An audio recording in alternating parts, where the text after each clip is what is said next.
Chapitre 5. Lupin se réveilla perclus de douleur sur le pont du bateau, un peu désorienté. Le ciel était d'un bel azur, le soleil cognait dur, il n'avait pas froid. Il n'y avait pas de vent, ni de bruit, à l'exception d'un clapotis de vagues. L'embarcation qu'il avait recueillie était animée d'un léger roulis, à peine perceptible. Lupin finit par se rappeler son sauvetage et où il se trouvait. L'instant d'après, son ventre cria famine, juste avant de se souvenir de ce qu'il attendait en matière culinaire avec Pêcheur. Son estomac se noua préventivement. Le vieil homme était à la proue du navire, tourné vers l'horizon. « Merci », dit Lupin avec une voix enrouée. « Ah, salut, petit haut. De rien. Comment m'avez-vous retrouvé ?»« Au nez, je te l'ai déjà dit. Tu empestes la poiscaille depuis que la truite garou t'a mordu. Vous avez un sacré odorat. Mon pif a de la bouteille, gamin !» De fait, il était constellé de petites vénules explosées. « Quand même. Au début, je pensais que vous exagériez quand vous claironniez être le plus grand pêcheur de tous les temps. Mais vous m'avez soigné une fois par le passé, et vous venez de me sauver d'une noyade. Tu vas tout de même pas recommencer avec tes histoires à la con. Tu vas avoir l'occasion de me filer un coup de patte, comme tu le souhaitais. On sera quitte et ça sera marre. » Lupin distingua quelque chose dans la poigne du pêcheur. Le vieil homme tenait fermement une corde qui plongeait dans la mer. Il était en train de pêcher au chalut, vraisemblablement. Lupin ne connaissait pas grand-chose, mais, étant donné la quantité de poissons qu'on disait présents dans l'océan fleuve, il s'étonna que tracter le filet se fasse à la main. Pêcheur n'avait toutefois pas du tout l'air accablé par l'effort. « Ça mord ?»« Ouais, c'est bon. J'ai chopé ce que je voulais. Je suis juste en train de les mater un peu, histoire de leur montrer qui est le maître avant de les remonter. » « Au fait, j'ai perdu la canne à pêche que vous m'avez offerte. Pardonnez-moi. »« Pas grave ça, Kono. Je m'en servais plus de toute façon. Je suis désolé quand même. Elle m'a été très utile. Elle avait vraiment des propriétés prodigieuses. Ouais, bonne camelote. Et la truite garou que vous vouliez attraper quand nous nous sommes rencontrés? Trop d'arrêtes. Et voyez comme c'est en la bouffant.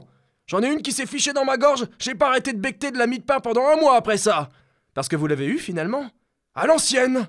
C'est-à-dire? À la main. Je suis devenu moi-même l'appât. Je me suis immergé dans l'eau, et quand la truite garou est apparue pour me becqueter, je lui ai pété sa gueule. Ça n'a pas été trop dur? Non. Faut dire que je l'avais déjà croisée quand j'étais plus jeune en fait. Ça m'est revenu en la bouffant. Souvenir gustatif. Mais bon, on ne peut pas se rappeler de tout non plus. Lupin fut surpris que le vieil homme ait pu consacrer plusieurs années à une quête qu'il avait déjà accomplie auparavant. Était-ce de la sénilité? Et tout s'est bien passé quand vous l'avez pêchée? Elle ne vous a pas mordu? Non, parce qu'aussi. Lupin le regarda, semblant ne pas trop y croire. Oh, ça va, je suis vieux maintenant. Perdre la mémoire à ce point-là, tout de même, c'est un peu inquiétant. Pensa Lupin. Mais si vous avez été mordu, ça veut dire que... Oui, moi aussi, on est pareil. À ceci près que mon esprit de pêcheur a depuis longtemps dominé l'esprit sauvage de la truite. J'ai appris à garder le contrôle. Je peux même me transformer quand ça me chante. C'est possible? Puisque je te le dis, regarde. Pêcheur commença à se métamorphoser en truite-garou. Des poils lui poussèrent et ses yeux s'exorbitèrent et basculèrent sur les côtés de son visage tandis que sa bouche s'allongeait et ses bras et jambes se fondaient en un corps de poisson. Il interrompit la transformation avant de lâcher le filet qu'il tenait toujours fermement d'une nageoire. « Mais bon, je suis beaucoup plus fort lorsque c'est la pleine lune !»« Comment avez-vous pu oublier un truc pareil ?»« Ouais bah, tu verras quand tu seras vieux, t'oublieras des choses tout pareilles. C'est normal. Et si t'es pluricentenaire comme moi, un jour tu seras déjà bien content de ne pas te chier dessus en éternuant, petit con !»« Pardon, pêcheur, je ne voulais pas vous manquer de respect. C'est juste que, c'est incroyable tout de même, et une coïncidence géniale. Moi je ne contrôle rien. Mais vous allez pouvoir m'apprendre à dominer cette malédiction ? Peut-être. Tout va dépendre de ta volonté. Bon après, c'est pas une science exacte. Je t'enseignerai les bases, mais va falloir t'intéresser davantage à l'esprit du pêcheur. Sans quoi tu ne pourras jamais vaincre ta part animale. Un de ses biceps se contracta. Il y en a encore une qui résiste, on dirait. J'ai tout mon temps, cria-t-il à la tension de sa prise. Son muscle se détendit. Et ta femelle, ajouta-t-il. Je l'ai retrouvée, difficilement, mais nous avons été séparés par une bataille. J'espère seulement qu'elle est toujours en vie. Je ne sais pas si elle m'aime, mais elle est au courant maintenant. Je crois qu'elle est même venue à mon secours à un moment où ça n'allait pas. Je dois essayer de la rejoindre. Les filles, toutes les mêmes. Ça s'ennuie au bout d'à peine 2 heures à mouiller sa ligne quelque part. Tienne pas en place. Mais avant, je vais m'acquitter de ma dette auprès de vous, pêcheur. Je n'ai qu'une parole, et désormais elle vaut double. Je vous dois 2 fois la vie. N'en fais pas des caisses. Ça te fera peut-être passer le goût des amourettes inutiles et te donner celui de te consacrer à la seule chose importante, la pêche. Et il faudrait que tu maîtrises ta malédiction si tu ne veux pas assommer ta donzelle d'un coup de nageoire dans le futur. Le pêcheur étendit ses bras sans lâcher. On dirait que ma prise est maintenant docile. C'est bon, vous êtes calmés » cria-t-il. Un crachat des vents fatigué lui répondit. Pêcheur commença à remonter le chalut en tirant sur la corde. Lupin, curieux, se leva tant bien que mal. Il tituba un peu, mais finit par trouver son équilibre en s'appuyant sur le bastingage. « Enfile ça !» lui dit Pêcheur en montrant un filet à mailles très fines. « Fais-toi péter une jupette en faisant quelques tours avec. Ça sera toujours mieux que de voir ton zob du soir au matin. M'ennuierait qu'un poisson volant te le gobe. Je suis sérieux, c'est déjà arrivé. » Lupin s'exécuta. Il se fit un genre de pagne avec le filet qui traînait par terre. L'habit masquait partiellement son attirail. Puis, il marcha jusqu'à Pêcheur, non sans grimacer à plusieurs reprises à cause des douleurs. Parvenu près de lui, il demanda. « Alors, qu'est-ce qu'on mange ?»« C'est pas pour bouffer, regarde !» Il tira sur la corde, qui remonta l'immense chalut à la surface dans laquelle une douzaine de nargales d'une trentaine de coudées chacune étaient bloquées, vaincues. Lupin était sidéré. Jamais il n'aurait pu imaginer qu'il existait des êtres aussi grands dans l'océan fleuve. « On va les harnacher. Y a pas un pet devant et j'en irai à la casquette d'attendre. » Puis plus fort, il dit. « Vous avez compris les titines ? Papa va vous ficeler et vous allez tirer le bateau sans rouspéter. Sinon, il va vous faire quoi, papa ? Il va vous fumer vos trognes comme des saumons après vous avoir harponné dans le gras des fesses. C'est pigé !» Puis, il se mit à pousser des cris extrêmement complexes et bizarres, auxquels les nargales répondirent par des lamentations.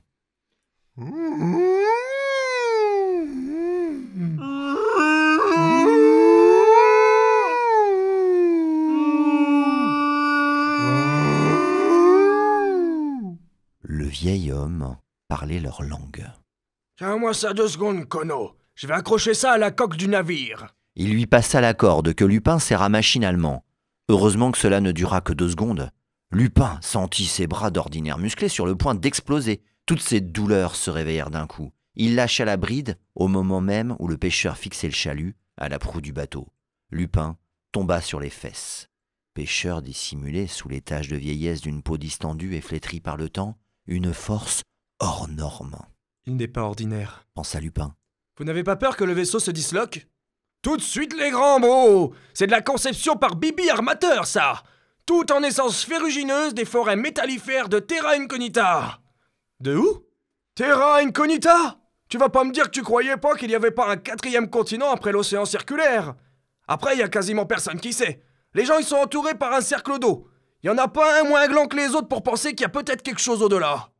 J'ai du mal à me représenter notre monde. C'est une boule toute creuse. On vit tous sur la paroi intérieure. Une force nous appuie sur le sol. C'est pour ça qu'on flotte pas tous dans l'air comme des sardines. Et les étoiles ? La lune ? Le soleil ? Des cailloux brillants avec des dispositifs de camouflage. Quelqu'un les a mis là. Qui ? Pêcheur haussa les épaules. Tu sais, moi, par la pêche. Est-il complètement fou ? Ou est-ce la vérité ? Se demanda Lupin. Sans doute un peu des deux, se répondit-il. Et qu'est-ce qu'il y a de l'autre côté de la boule ? Je sais plus. Je suis quasiment sûr d'y être déjà allé pourtant. Et Terra Incognita, c'est comment ? Grand. Tu m'excuses, mais je t'y emmènerai pas faire du tourisme. J'en ai fait le tour en long, en large et en travers. Y a plus rien à pêcher de nouveau par là-bas. Lupin était un peu perdu. Ses connaissances en géographie avaient considérablement évolué ces derniers mois. Il avait vécu ses 15 premières années dans sa réserve qu'on pouvait traverser en 2 jours de marche. Puis, il avait parcouru une partie d'Europe à la recherche de Sélène et découvert sur des cartes que le monde comptait 3 grands continents. Il y avait Europe, où se trouvait sa réserve, Asia et Cham, tous séparés par l'océan fleuve et entourés par l'océan circulaire. Jamais il n'avait entendu parler d'un 4e continent au-delà de l'océan circulaire. À sa connaissance, la Terre était plate, non une sphère creuse. Lupin se rappela alors de la quête pour laquelle Pêcheur avait besoin de son aide. Selon ses dires, il se rendait pêcher le dieu des mers dans le Maelstrom, la seule chose vivante qu'il n'ait pas encore pêchée, à moins qu'il l'ait aussi oubliée.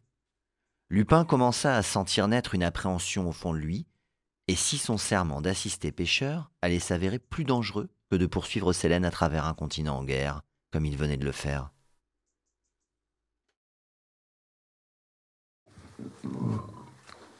Pardon, on peut y aller. Bah, il vaut mieux, hein. On a déjà perdu 15 secondes. Et se faste à la main. Pêcheur. Putain de sa race. En plus, on est pressé là. Une liaison dangereuse. Ouais. Que de poursuivre Sélène à travers un continent en guerre, comme il venait de le faire.